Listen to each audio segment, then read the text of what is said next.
পরিস্থিতি বুঝতে পেরে অবশেষে ক্ষমা চাইল জাতীয় পার্টি। আমার প্রশ্ন, আপনারা মন্তব্য করে জানাবেন।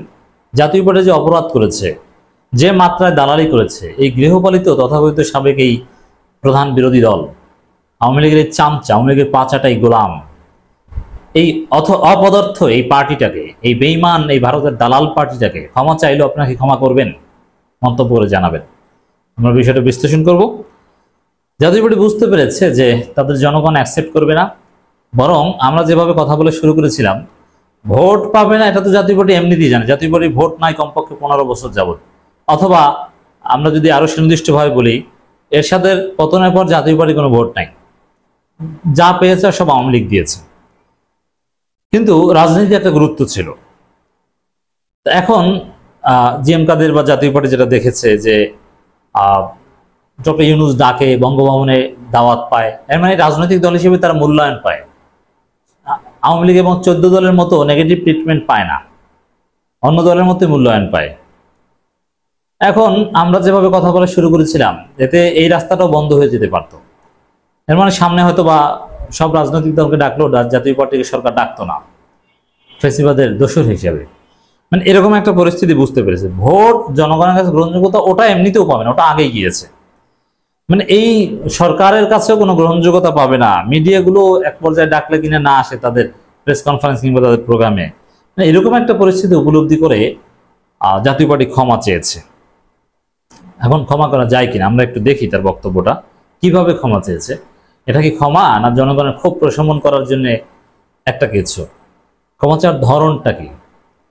ভুল করে থাকলে আমরা ক্ষমা প্রার্থী জিএম কাদের। না, এখানে আমি এই বক্তব্যের কারণে ক্ষমা করতে পারছি না। কারণ কি? ভুল করে থাকলে মানে তাদের সন্দেহ আছে ভুল করেছেন কিনা। যদি করে থাকেন, না, বিষয়টা এরকম নয়, 100% নিশ্চিত ভুল করেছে। এখন ক্ষমা চাইতে হলে আগে তো নিজের মধ্যে, আপনারা তওবার শর্ত জানেন, নিজের মধ্যে আগে বিশ্বাস থাকতো আমি ভুলটা করেছি আর কখনো ভুলটা করব না। এটি তো তওবা। তওবা মানে ফিরে আসা। আর ভুল করেছে কি করে নাই এই বিষয়ে এখন পর্যন্ত তারা কনফিডেন্ট না বা বলতে পারছে না। করে থাকলে এর মানে আন্তরিকতার ঘাটতি আছে, যে কারণে ক্ষমা করা যায় না। দেখি আরো কি আছে। জাতীয় পার্টির চেয়ারম্যান জিএম কাদের বলেছেন, অনেক কিছুতেই আওয়ামী লীগ সরকার আমাদের বাধ্য করেছে। জাতীয় পার্টি কোনো ভুল করে থাকলে জনগণের কাছে ক্ষমা প্রার্থী। না, ক্ষমা চাওয়ার মতো বক্তব্য দিতে পারেননি, এখানে ক্ষমা করা যায় না, আরো ক্লিয়ার বক্তব্য দিতে হবে। প্রথম কথা হচ্ছে যে অনেক কিছুতেই আওয়ামী লীগ তাদেরকে বাধ্য করেছে। কই, বিএনপি জামাতকে তো বাধ্য করতে পারেনি, তাদেরকে বাধ্য করতে পারে কেন? এই বক্তব্যের মধ্য দিয়ে অনেক কিছু বোঝা যায় যে জাতীয় পার্টির কোনো স্বাধীনতা নেই, জাতীয় পার্টি কোনো পার্টি না, তাদের নাটাই আওয়ামী লীগ এবং ভারতের হাতে। জিএম কাদের ভারতের দালাল, তিনি ভারতে গিয়েছিলেন, ভারত থেকে বিমানবন্দরে নেমে কি বলেছিলেন এসে, যে কি আলোচনা হয়েছে তারা না বললে আমি বলতে পারবো না। একটা স্বাধীন দেশের রাজনীতিবিদ বলেন ভারতের সাথে কি আলোচনা হয়েছে তারা না বললে আমি বলতে পারবো না। এর মানে গোপন আলোচনা হয়েছে, দেশের বিরুদ্ধে গোপন আলোচনা হয়েছে। এর মানে গোপন ষড়যন্ত্রের সাথে ভারত যে আওয়ামী লীগ সরকার ক্ষমতায় রেখেছে, এর গুরুত্বপূর্ণ পার্ট হচ্ছে জাতীয় পার্টি। অতএব জাতীয় পার্টির কথা আওয়ামী লীগ বাধ্য করেছে, ভুল হয়ে থাকলে এভাবে বললে ক্ষমা পাওয়া যাবে না। ক্ষমা যদি পেতে হয় তাহলে আনুষ্ঠানিকভাবে শুধু ক্ষমা চাওয়া ইস্যুতে সংবাদ সম্মেলন করতে হবে, প্রেস রিলিজ পাঠাতে হবে যে আমরা এই ভুল করেছি, এই ভুল আর কখনো করবো না, আমরা বুঝতে পেরেছি। এবং আমাদের মধ্যেও যদি কোনো সুনির্দিষ্ট দালাল থেকে থাকে আমরা তাদের বাদ দিয়ে আওয়ামী লীগ, মুজিব, 71 এইসব ভংসাং বাদ দিয়ে তারুণ্যের স্পিরিটকে ধারণ করে 24 সালের বিপ্লবকে স্বীকৃতি দিয়ে আমরা রাজনীতি করব। এরকম একটা কমিটমেন্ট দিয়ে যদি ক্ষমা চাইতে পারে সুনির্দিষ্টভাবে, ভুল স্বীকার করে, হয়ে থাকলে না, তাহলে আমরা ক্ষমা করবো কিনা সেটা ভেবে দেখতে পারি। কারণ যে স্টাইলে ক্ষমা চেয়েছে, মানে এটা কোনো ক্ষমা চাওয়ার পদ্ধতি হতে পারে না।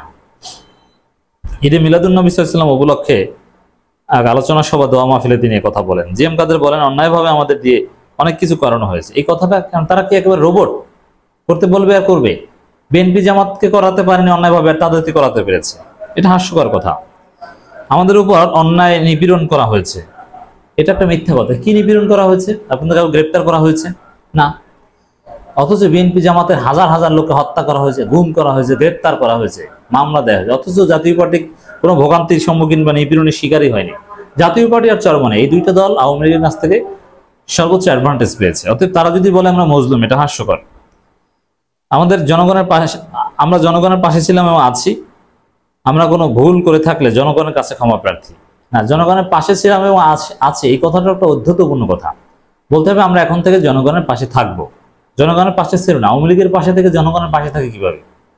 মানে বাটপারি কথা, ক্ষমা করার মতো বক্তব্য দিতে পারেননি তিনি। 2014 সালে নির্বাচনে বিএনপি অংশ না নেয় হোসেন মোহাম্মদ এরশাদও নির্বাচন বর্জন করেছিল, কিন্তু জাতীয় পার্টিকে জোর করে আনা হয়েছিল।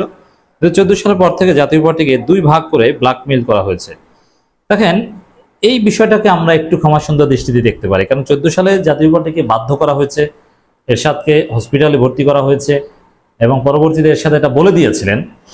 এজন্য 14 সালের বিষয়টা জাতীয় পার্টি ক্ষমা করা যায়। কিন্তু 18 সালে রাতের ভোটের পর একবারও বলেছে জাতীয় পার্টি যে রাতের ভোট, অথচ বিএনপি সংসদে গিয়ে প্রথম দিনেই বলেছে এই রাতের ভোট হয়েছে, এই সংসদ একদিনেও না টিকলে আমরা খুশি। রুমিন ফারহানা এগুলো বলেছে। তিনি বলেন 2014 সাল এরপরে দেখেন 2 ভাগ করে ব্ল্যাকমেইল করা হয়েছে। যারা জানে যে ব্ল্যাকমেইল করা হচ্ছে তারা ব্ল্যাকমেইল হবে কেন? এটাই তো হচ্ছে একটা দুর্বলতা। জাতীয় পার্টি যদি 14 সালের পর সংসদ থেকে পদত্যাগ করে বিএনপির জোটে অংশগ্রহণ করতো, তাদের কি করতো? তাদের বিরুদ্ধে মামলা টামলা দিত, বিএনপির সাথে যা হতো সেটা হতো, কিন্তু জনগণের পক্ষে তো থাকা হতো। তো জাতীয় পার্টি যদি 14 সালে যে বাধ্য করা হয়েছিল সেটা স্বীকার করলেও কিন্তু জাতীয় পার্টি হক আদায় করেনি। ঠিক আছে, বাধ্য করা হয়েছে, তারপরে যখন সময় এসেছে তারা পদত্যাগ করবে, বিএনপির সাথে জোট করবে, সরকারের বিরুদ্ধে আন্দোলন করবে, শেষ। কিন্তু কিছুই করেনি এবং সরকারের কোনো অন্যায় অবিচারের বিরুদ্ধে কিচ্ছু বলেনি। এই যে দেশপ্রেমিক নেতাদের হত্যা করা হয়েছে ফাঁসির মাধ্যমে, জাতীয় পার্টি কিছু বলেছে? বলেনি। জামাতকে নিষিদ্ধ করা হয়েছে, নিবন্ধন বাতিল করা হয়েছে, কিছু বলেছে? বলেনি। এর মানে কোনো অন্যায়ের বিরুদ্ধে তারা কোনো কথা বলেনি। বিগত জাতীয় নির্বাচন প্রসঙ্গে তিনি আরো বলেন, বিগত 3টি নির্বাচন বিতর্কিত ছিল, এখন তো বলবেনি। তাতে অংশগ্রহণের সিদ্ধান্ত সঠিক ছিল না। জাতীয় পার্টি 3 নির্বাচনে বর্জন করার চেষ্টা করেছিল। দলটি সব আমলে নির্যাতিত হয়েছে বলে জানাতেন। এই যে নির্যাতিত হয়ে সব আমলে এসে মিথ্যা কথা বলবেন না। আর 3টা নির্বাচনে বর্জনের চেষ্টা করেছিল, এটা ছিল নাটক। এই বর্জন একটা ভাব দেখিয়ে এরশাদেরটা কিছুটা বিশ্বাস করি যে বাধ্য করেছে, কিন্তু বাকিগুলো বর্জন ভাব দেখিয়ে জাতীয় পার্টির সাথে দর কষাকষি করেছে আওয়ামী লীগের সাথে এবং কিছু এমপি পদ বাগিয়ে নিয়েছে। অতএব এগুলো বাটপারি কথা। জাতীয় পার্টির চেয়ারম্যান বলেন, 1971 সালে বাংলাদেশ স্বাধীন হয়েছে, কিন্তু বৈষম্য থেকে স্বাধীন হতে পারেনি, নিজেদের স্বাধীনতা ধরে রাখতে পারেনি। স্বাধীনতা আনতে 71-এর মতো এবারও ছাত্রদের জীবন দিতে হয়েছে। আর এই সাফল্যে জাপা খুশি। কোটা সংস্কার আন্দোলনের শুরু থেকে জাতীয় পার্টি সমর্থন ছিল, দল নেতাকর্মীরা আন্দোলন সক্রিয় ছিল, এজন্য অনেকে নির্যাতনের শিকার হয়েছে। এগুলো মিথ্যা কথা, এইসব মিথ্যা কথা বলবেন না। জাতীয় পার্টি ক্ষমা পেতে হলে মিথ্যা কথা ছাড়তে হবে, বাটপারি ছাড়তে হবে, আন্তরিক হতে হবে, সত্য কথা বলে অনুতপ্ত হয়ে ক্ষমা চাইতে হবে। এখন পর্যন্ত যা বলেছে এটা ফুল অফ বাটপারি, এতে ক্ষমা করার কোনো সুযোগ নেই।